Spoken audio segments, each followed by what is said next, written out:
4월 2일 금요일 삶의 기적을 일으키는 30분 예배를 시작하도록 하겠습니다. 하나님께서 우리에게 주신 말씀은 룻기 3장 1절에서 7절까지 말씀입니다. 이 말씀 제가 봉독하도록 하겠습니다. 룻의 시어머니 나오미가 그에게 이르되 내 딸아 내가 너를 위하여 안식할 곳을 구하여 너를 복되게 하여야 하지 않겠느냐. 내가 함께하던 하녀들을 둔 보아스는 우리의 친족이 아니냐. 보라 그가 오늘 밤에 타작마당에서 보리를 까불리라. 그런즉 너는 목욕하고 기름을 바르고 의복을 입고 타작마당에 내려가서 그 사람이 먹고 마시기를 다하기까지는 그에게 보이지 말고 그가 누울 때에 너는 그가 눕는 곳을 알았다가 들어가서 그의 발치 이불을 들고 거기 누우라. 그가 내 할 일을 내게 알게 하리라 하니 룻이 시어머니에게 이르되 어머니의 말씀대로 내가 다 행하리이다 하니라. 그가 타작마당으로 내려가서 시어머니의 명령대로 다 하니라. 보아스가 먹고 마시고 마음이 즐거워 가서 곡식단 더미의 끝에 눕는지라. 룻이 가만히 가서 그의 발치 이불을 들고 거기 누웠더라. 아멘. 오늘도 이 시간 하나님께서 우리에게 주신 말씀을 듣기 전에 잠시 기도하는 시간 갖도록 하겠습니다. 하나님 아버지 감사합니다. 오늘도 저희들을 사랑하셔서 우리 하나님 아버지 만날 수 있고 우리 하나님의 음성을 들을 수 있는 이 예배의 자리로 인도하여 주시니 감사합니다. 하나님 오늘도 이 시간 하나님께서 저희에게 주시는 말씀을 들을 때 그 말씀을 통해서 진리를 깨닫게 하시고 그 진리를 믿게 하셔서 진리를 통해서 자유함을 누리는 저희가 될 수 있도록 은혜 베풀어 주옵소서. 하나님께서 예비하신 그 놀라운 역사들을 마음껏 누릴 수 있는 저희가 될 수 있도록 은혜 베풀어 주옵소서. 예수님의 이름으로 감사하며 기도드리옵나이다. 아멘.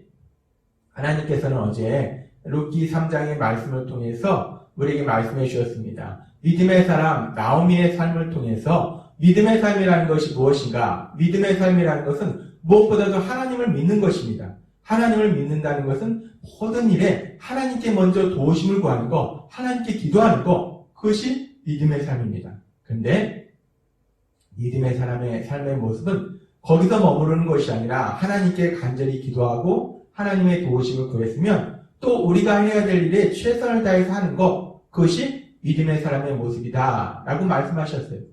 그래서 나오미는 사랑하는 며느리 그 룻의 행복을 위해서 하나님께 기도했고 기도한 대로 이제 하나님이 이루실 것을 기다리면서 가만히 있는 것이 아니라 하나님께 도우심을 구했으면 또 나오미가 해야 될 부분을 열심히 합니다.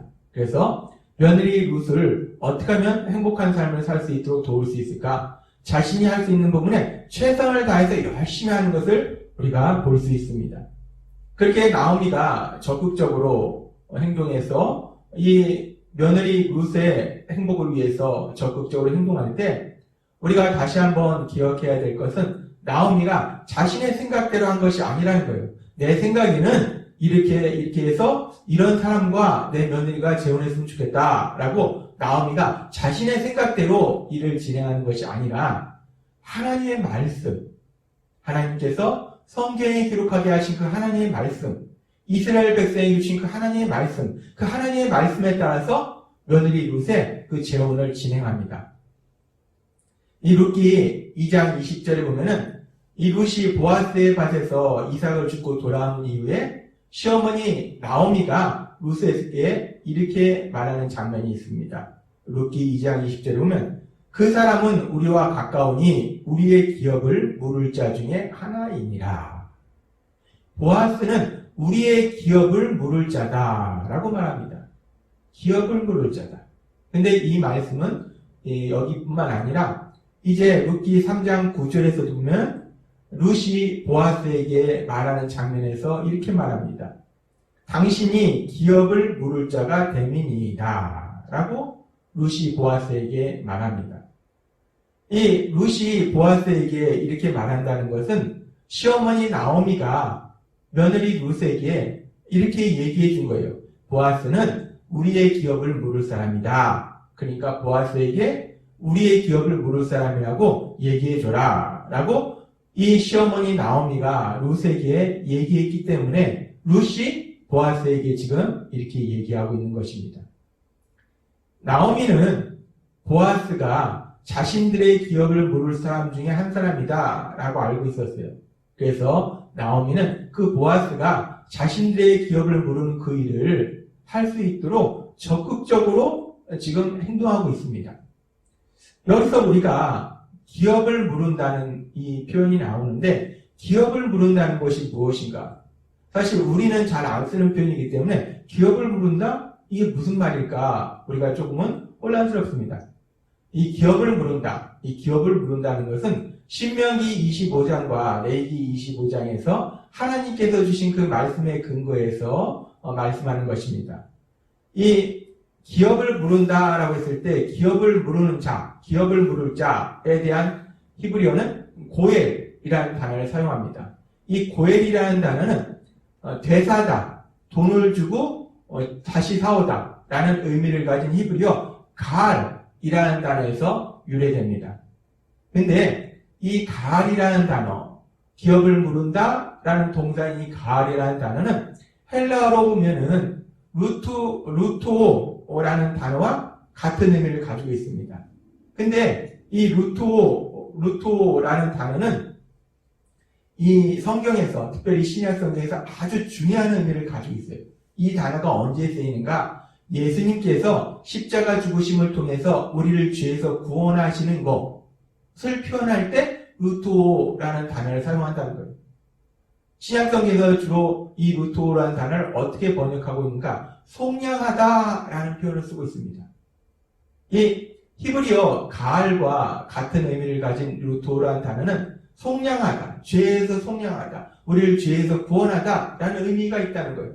그 얘기는 뭐냐면 지금 이 히브리어에서 나온 지금 이 나오미가 이 고엘 제도에 의해서 지금 이 룻의 재혼을 추진하고 있는데 이 고엘 제도라는 것이 결국은 최종적으로 가서는 예수님을 통한 우리가 죄에서 구원받는 구원 사역에 대한 예표적인 그 사건이 그 예표적인 그 말씀이 이 고엘 제도입니다. 이 고엘 제도는 그래서 아주 중요한 말씀이에요. 아무튼 이 고엘 제도는 그런 아주 중요한 의미를 가지고 있는데 지금 이 룻기에서의 의미는 지금 나오미가 하나님께서 말씀하신 그 하나님의 말씀, 그 고엘 제도에 의해서 그 고엘 제도에 따라서 지금 며느리 룻의 재혼을 진행하고 있는 것입니다. 이 고엘 제도에서 며느리 룻의 결혼을 진행하고 있을 때 이 고엘 제도라는 게 무엇인가? 하나님께서 이스라엘 백성에게 말씀하신 고엘 제도의 구체적인 모습은 무엇인가? 성경은 고엘 제도의 구체적인 모습에 대해서 몇 가지를 말씀하시는데 이 고엘의 의무를 감당해야 될 사람은 어떤 일을 하는가? 친척이 가난해서 밭을 팔았을 때, 논밭을 팔았을 때 그것을 다시 사주는 것. 그것이 고엘 제도, 그 고엘의 의무가 있는 사람이 하는 일입니다. 또는 친척이 부당한 피해를 당했을 때 대신 복수해 주는 것. 또 친척이 자녀를 낳지 않고 일찍 이 세상을 떠났을 때 남아있는 그 아내와 결혼해서 대를 이어주는 것. 이런 일들을 하는 것이 이 고엘 제도에 따라서 고엘의 의무를 감당해야 될 사람이 해야 할 일입니다. 그런데 이렇게 고엘의 의무를 감당해야 될 사람은 일단 어떤 사람이어야 되는가? 아무나 가능한 것이 아니고 일단 친척 관계여야 된다는 거예요. 그리고 또 하나는 강제적인 것이 아니라 의무적인 것이 아니라 스스로 자원해야 된다는 거예요. 그리고 또 이런 일을 하려면 그만한 능력이 있어야 된다는 겁니다. 그런데 그런 관점에서 봤을 때 지금 이 베들레헴에서 유력한 자였던 이 보아스는 이 고엘, 이 엘리멜렉 집안의 그 고엘 의무를 감당할 수 있는 사람으로 아주 합당한 사람인 것을 나오미는 생각했습니다. 그래서 나오미가 지금 이 고엘 제도에 의해서 이 보아스와 룻을 재혼하도록 일을 진행하고 있습니다. 그렇게 이 나오미가 고엘 제도에 의해서 룻을 재혼하도록 진행하고 있을 때 그럼 나오미가 구체적으로 어떻게 적극적으로 행동했는가?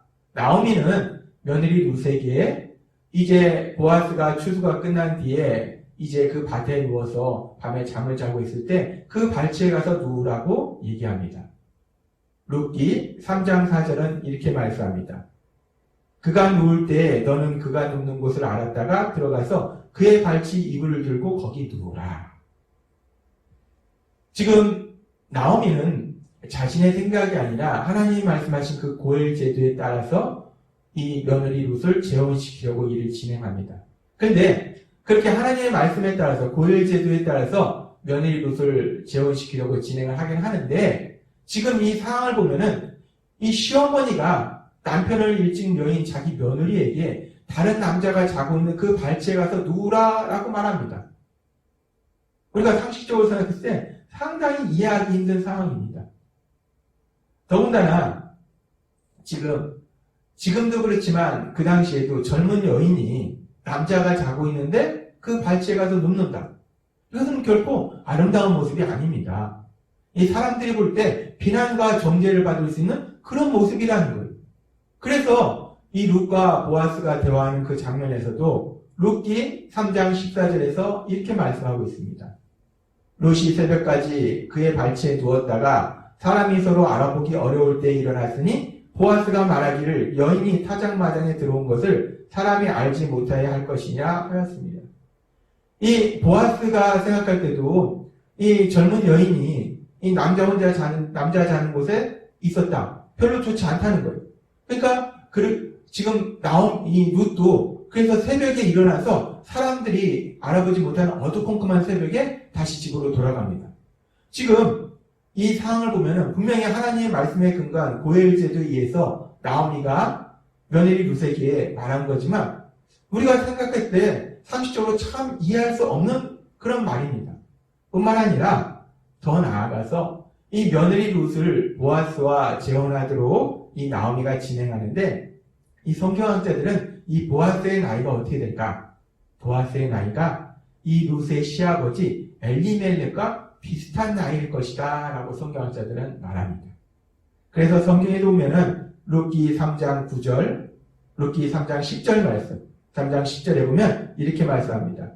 그가 이르되 내 딸아 여호와께서 내게 복 주시길 원하노라. 내가 가난하건 부하건 젊은 자를 따르지 아니하였으니 이 보아스가 이 룻이 자신에게 기업을 물을 그 의무를 다해달라고 얘기했을 때 보아스가 이렇게 얘기합니다. 네가 젊은 자를 따르지 아니하고 왜? 자기가 나이가 많으니까. 지금 이 나오미가 며느리 룻을 재혼시키기 위해서 자신의 생각이 아니라 하나님이 주신 말씀, 그 고엘 제도에 의해서 진행하긴 하지만 실질적으로 이 나오미가 며느리에게 한 이 말들은 우리가 도저히 이해할 수 없는 말들이에요. 상식적으로 이해가 안 가는 황당한 말들입니다. 이 룻도 그 상황을 알았을 겁니다. 근데 참으로 놀라운 것은 룻은 이 나오미의 이해할 수 없는 그 명령들에 그대로 순종합니다. 이 룻의 순종에 대해서 성경은 3절에 걸쳐서 반복적으로 말씀하고 있어요. 룻기 3장 5절 말씀에서 7절까지. 룻이 시어머니에게 이르되 어머니의 말씀대로 내가 다 행하리다. 다 행하리다 라고 룻이 말합니다. 그리고 6절에 보면 시어머니의 명령대로 다 하니라. 다 행하리다 말하고 다 행했다 라고 표현하고 있습니다.